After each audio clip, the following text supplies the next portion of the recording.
Avec les frères Lumière à La Ciotat, le cinématographe jaillit. Et dans leur ombre, Alice Guy réalise la première fiction qui vit. Elle fit naître sa fée au chou, où son rêve d'égalité surgit du côté du magicien Méliès. Le voyage dans la lune séduit une fusée vers la lune. Des savants de l'imaginaire, c'est épique. Et le cinéma depuis ce jour peut être politique et fantastique. Georges Méliès est connu comme le pionnier du trucage, la métamorphose, le décor peint et l'imaginaire en tournage. Son voyage dans la lune est truffé d'illusions photographiques. Ça dure 16 minutes et c'est plein de trucs et astuces techniques. C'est la naissance de la science-fiction et du fantastique. L'affaire Dreyfus est son premier film politique. C'est du réalisme politique, pas du fantastique. Avec les frères Lumière à La Ciotat, le cinématographe jaillit.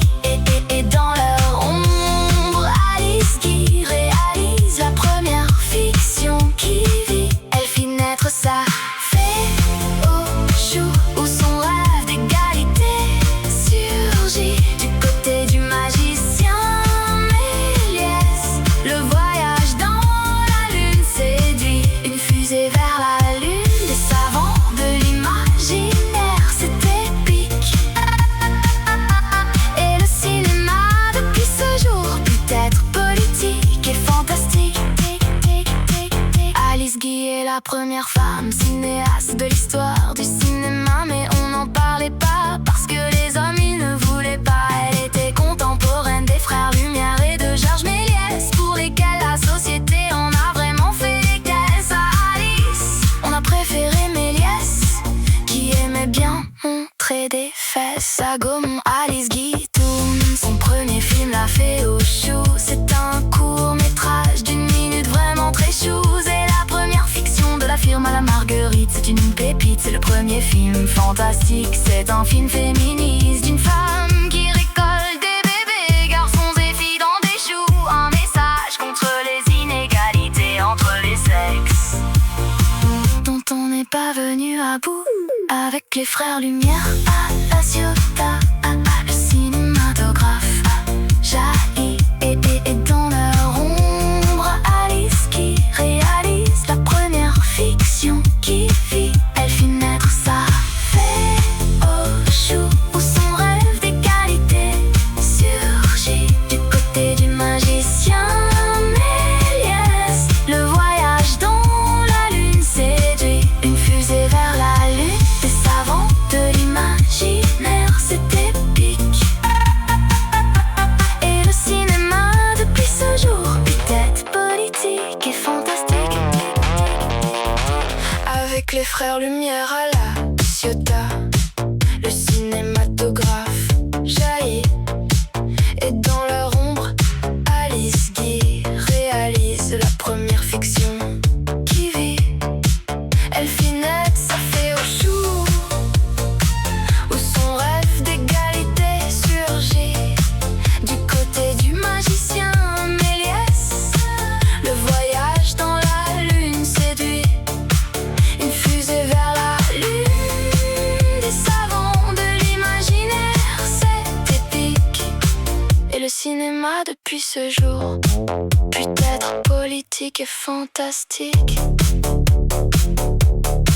Georges Méliès est connu comme le pionnier du trucage, la métamorphose, le décor peint et l'imaginaire en tournage. Son voyage dans la lune est truffé d'illusions photographiques. Ça dure 16 minutes et c'est plein de trucs et astuces techniques. C'est la naissance de la science-fiction et du fantastique. L'affaire Dreyfus est son premier film politique. C'est du réalisme politique, pas du fantastique. Avec les frères Lumière à La Ciotat, le cinématographe jaillit. Et dans leur ombre, Alice Guy réalise la première fiction qui vit. Elle fit naître sa fée au chou, où son rêve d'égalité surgit. Du côté du magicien Mélès, le voyage dans la lune séduit. Une fusée vers la lune, des savants de l'imaginaire, c'est épique. Et le cinéma depuis ce jour peut être politique et fantastique.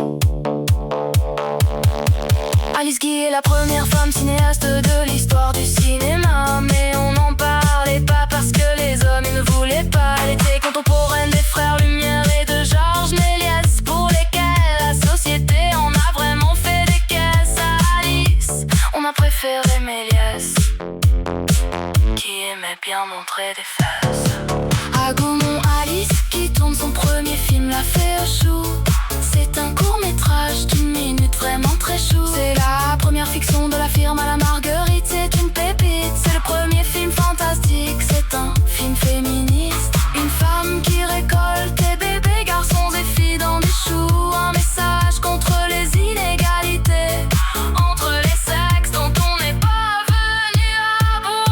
Avec les frères Lumière à la Ciotat, le cinématographe jaillit.